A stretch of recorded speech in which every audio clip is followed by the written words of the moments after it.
Here's another exercise that's very similar to the previous one, and you'd expect, oh, well, they have two problems where they ask, is there an isomorphism between these two things? And if there's two problems, you'd expect, oh, well, maybe they'd have one problem where the answer is yes, there is one, and one problem where no, there isn't. But it turns out in this case, there's in both cases you have no isomorphism.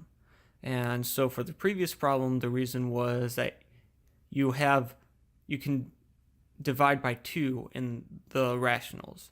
Here, what it's going to be based around is the idea of taking square roots. And let's be a little more explicit in that and actually do the proof, and you'll see what I'm talking about. So assume for contradiction that phi from q plus to q, we'll say q greater than 0, and multiplication is an iso. By the way, when I say like taking square roots, like in the rationals, you can't take square roots and stay in the rationals because like square root of 2 is irrational. However, what's the equivalent of taking square roots with respect to addition? That's just dividing by 2, and that you can do in the rationals. And so that's why this is what we base our argument around. So this is it's a bijection. So then there exists a q. In fact, there exists a unique q in the rationals such that phi of q equals 2.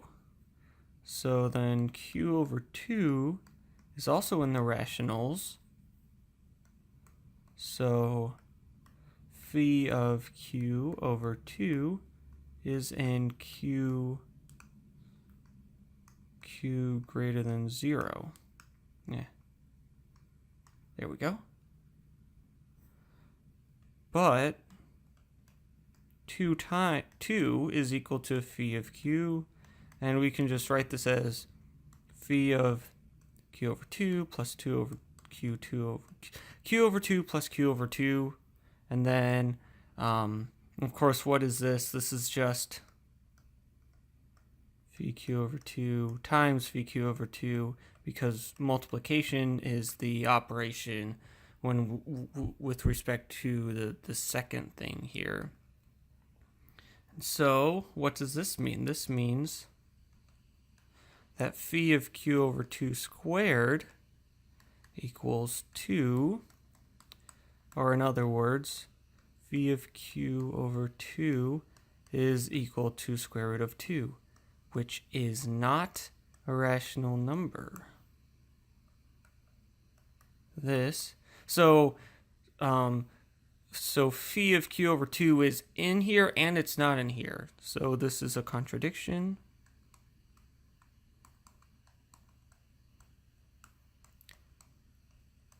Hence, no isomorphism exists. And there we go.